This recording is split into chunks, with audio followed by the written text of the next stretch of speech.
सदा सुहागन दिल छू लेने वाली कहानी। भाभी कैसे हैं भैया? तुम्हारे भैया की हालत में क्या परिवर्तन होना है? जब तक जिएंगे बिस्तर पर ही रहेंगे। तो खर्चा पानी? राकेश ने पूछा। तुम घड़ी घड़ी क्यों पूछते हो? जब घर का कमाऊ आदमी लाइलाज बीमारी के कारण बिस्तर पर पड़ जाता है तब उस घर में फाके होते ही हैं। ऊपर से जवान बेटियों की चिंता अलग। तुम चिंता मत करो भाभी, ऊपर वाला जब एक रास्ता बंद करता है तो दूसरा खोल देता है। मुझे तो कोई रास्ता नजर नहीं आता। उल्टी तुम्हारे भैया की दवाइयाँ भी बंद हो गई हैं। झूठी ही सही, पर मन को तसल्ली तो थी कि इलाज चल रहा है, शायद कभी ठीक हो जाए। कहती हुई मनीषा ने पल्लू से आंखें पोंछी। धैर्य रखो भाभी, मुझसे तुम्हारी ये हालत देखी नहीं जाती। बुरा ना मानो तो एक बात कहूँ। मनीषा ने कौतूहल से राकेश की ओर देखा। ऐसी कौन सी बात कहना चाहते हो जो बुरी लगे? बुरा क्यों मानूंगी भैया, जो भी कहोगे हित में ही कहोगे। डर लगता है कहीं बुरा ना मान जाओ। यदि अच्छी ना लगे तो मेरी बात यही खत्म कर देना, मन में ना रखना। कुछ कहोगे भी या यूं ही पहेलियां बुझाते रहोगे? विश्वास पूर्वक कहती हूँ कि तुम्हारी किसी बात का बुरा नहीं मानूंगी। भाभी, तुम 13वीं पर किसी के घर दावत खाने जा सकती हो।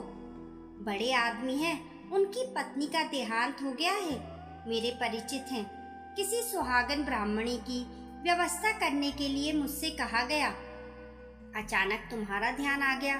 अच्छा भला सामान मिलेगा, कुछ तो सहारा लगेगा। ये क्या कह दिया भैया?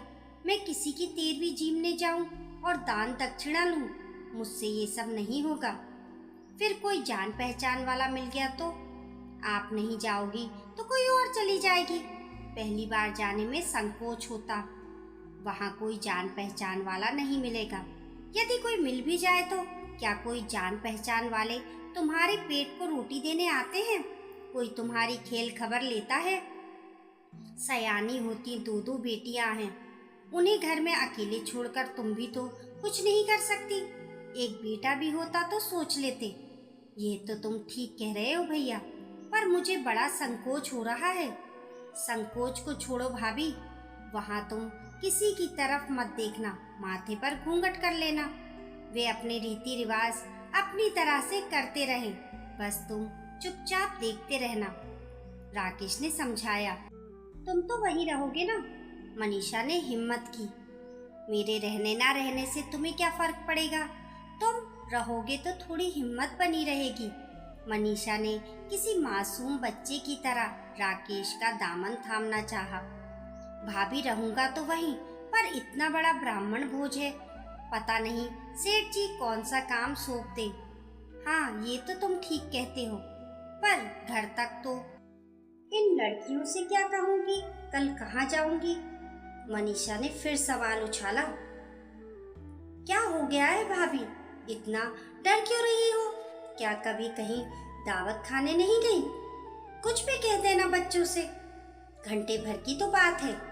सोचना किसी संबंधी के यहाँ जा रहे हैं, बस जरा सा कपड़े ढंग के पहन लेना, समय पर लेने आ जाऊंगा। तो बात पक्की समझो।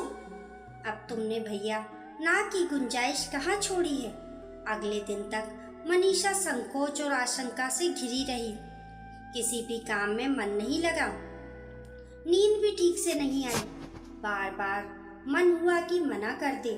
मृतका की जगह उसे बिठाकर पूजा पाठ करेंगे और कुछ सामान देकर हमेशा के लिए विदा कर देंगे। क्या वहां से मिले सामान को संभाल पाऊंगी? क्या वह सामान उसे मृतका की याद नहीं दिलाएगा? लेकिन मृतका को तो उसने कभी देखा ही नहीं है। फिर मन में तर्क उठा कि उसके ना जाने से उन्हें क्या फर्क पड़ेगा, वे किसी और को बुला लेंगे। निश्चित समय पर आकर राकेश मनीषा को अपने साथ ले गया। इतनी बड़ी कोठी के बाहर चमचमाती गाड़ियों की लाइन और गाड़ियों से उतरते बड़े बड़े लोगों को देखकर मनीषा का संकोच और भी बढ़ गया।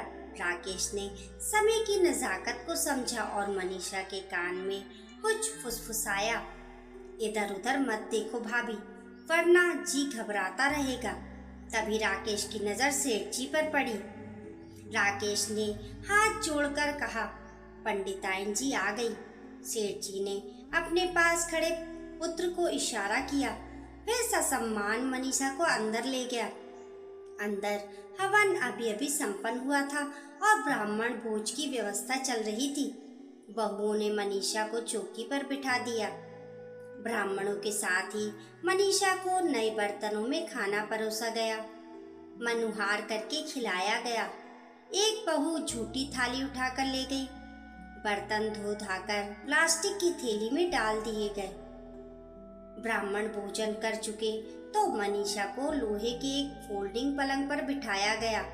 पलंग पर बिस्तर लगाया गया था। रजाई, गद्दा, चादर, 2 तकिए, कंबल, दरी और ढेरों सामान रखा था। सेठ जी की दोनों बहुओं ने मिलकर मनीषा को साड़ी, बिछुए और पायल पहनाई। पैरों में महावर लगाया, मांग में सिंदूर डाला, हाथों में मेहंदी लगाई, माथे पर बिंदी लगा, नाखूनों पर नेल पॉलिश लगाई, कलाइयों में नई चूड़ियां पहनाई। मेकअप बॉक्स में साड़ी, क्रीम, पाउडर, लिपस्टिक आदि रखे थे। सर पर ऊनी शॉल उड़ाया।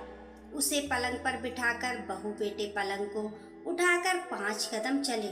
बड़े बेटे ने गले में सोने की चेन पहनाई। छोटे बेटे ने एक लिफाफे में रुपए रख कर दिए। फिर परिवार की जितनी भी बहुएं थी सभी ने रुपए मनीषा की गोद में रखकर उसके पैर छुए। मनीषा सब चुपचाप देखती रही। 10-10 किलो आटा, दाल, चावल, घी, तेल, चीनी और 11 परोसे एक टोकरी में रख सारे सामान के साथ मनीषा को एक रिक्शे में बैठाकर विदा कर दिया गया। रिक्शे के पैसे भी सेठ जी के नौकर ने दिए। रिक्शा जब मनीषा के घर के दरवाजे पर रुका तब मनीषा की तंद्रा भंग हुई। उसने झट हाथ में पड़ा रुपयों का लिफाफा और गले में पड़ी सोने की चेन ब्लाउज में रख ली। फिर दरवाजा खटखटाया। बड़ी बेटी ने दरवाजा खोला और माँ को इतनी सामान के साथ देखकर चिल्ला पड़ी। कहाँ गई थी माँ? बाद में बताऊंगी, पहले सामान अंदर रख। कहाँ संकोच बस जिस सामान की ओर नजरें नहीं उठ रही थी। मनीषा उस सामान को एक एक कर उठाकर देखने लगी। रजाई, गद्दे भी नाम मात्र के बचे थे। चलो सर्दी आराम से कट जाएगी। अम्मा शॉल तो मैं लूंगी। बड़ी बेटी ने माँ के कंधे से शॉल उतारी। अम्मा तुम्हारी साड़ी तो बहुत सुंदर है। लगता है आज ढेरों दहेज के साथ ससुराल आई हो। पता तो चले कहाँ से हाथ मारा है, क्या लॉटरी निकली है? खाट पर पड़ा मनीषा का पति भी आवाज निकालने लगा।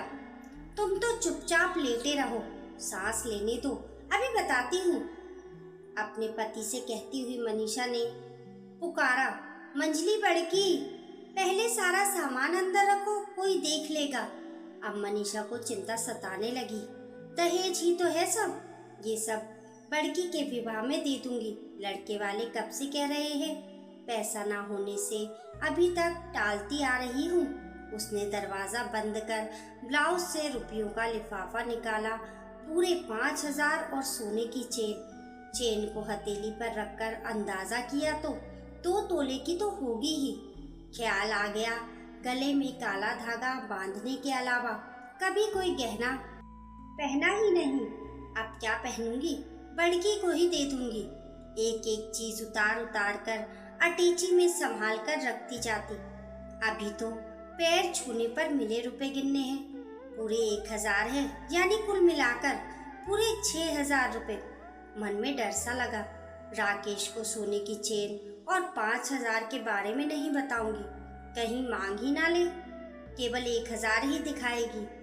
उसे कुछ ही पल में मिले सामान से मोह हो गया। कहीं कोई उसकी निधि ना छीन ले। सोचा राकेश को सामान दिखाकर संभाल कर रख लेगी। जाते समय कितना संकोच हो रहा था। एक साथ इतना सामान उसने अपने जीवन में तब भी नहीं देखा था जब बड़की के बापू नौकरी करते थे। यदि ऐसे ही न्योते मिलते रहे तो दोनों बेटियों के हाथ आराम से पीले कर दूंगी। इधर बड़की को कहाँ चैन था। मनीषा को फिर से झिंझोड़ा, बताओ ना माँ, कहाँ गई थी? एक जगह 13वीं में खाना खाने गई थी। 13वीं में खाना खाने में इतना सारा सामान मिलता है। फिर तो माँ तुम रोज 13वीं में जाना। हाय, कितनी गरम गरम कचौड़ियाँ हैं, लड्डू और ये सब्जी, ये रायता। बड़की फटी फटी आंखों से देख सोचने लगी कि कितना समय हो गया, कभी ढंग का खाना तो क्या पेट भर खाना भी तो नहीं मिला। दोनों लड़कियां जल्दी जल्दी खाने लगी। मनीषा तृप्ति के भाव से उन्हें देखने लगी, आंखों से आंसू टपकने लगे। कई महीने का राशन पानी घर आ गया था, अब कोई भूखा नहीं रहेगा। बड़की के बाप की भी थोड़ी दवा करा लेगी। मन में सोचा, सौदा बुरा नहीं है। शाम को राकेश आया, कैसा रहा भाभी? अब तो कोई संकोच नहीं है ना? नहीं भैया, तुमने तो जीने की राह बता दी, कहकर मनीषा उसे सामान देख लेने को आग्रह करने लगी। भाभी सामान क्या देखूं? मुझे मालूम है क्या क्या मिला है। इस बार सब सामान तुम ही रखो, पहली बार मिला है, आगे से 25% मेरा होगा। बोलो मंजूर है? राकेश हंसा। चाचा तुमने तो हम सबकी दावत करा दी, आपकी लंबी उम्र हो और सबको आप जैसे चाचा मिले। बस बस, क्यों इतना मक्खन लगा रही है? बल्कि मैं तो हमेशा तुम लोगों के लिए ही सोचता हूँ, अपने ही अपनों के काम आते हैं, कहते हुए राकेश ने बड़की के सिर पर हाथ फेरा। तुम्हारी बात क्या टाल सकती हूँ भैया? ठीक ही कहा था तुमने कि ऊपर वाला एक रास्ता बंद करता है तो दूसरा रास्ता खोल देता है। फिर भी कुछ तो लेते जाओ भैया।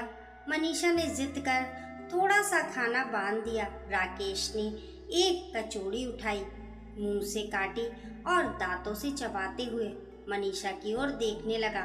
तो मनीषा बोली, ऐसे क्या देख रहे हो भैया? आज तो खूब जच रही हो भाभी, मन करता है देखता ही रहूं।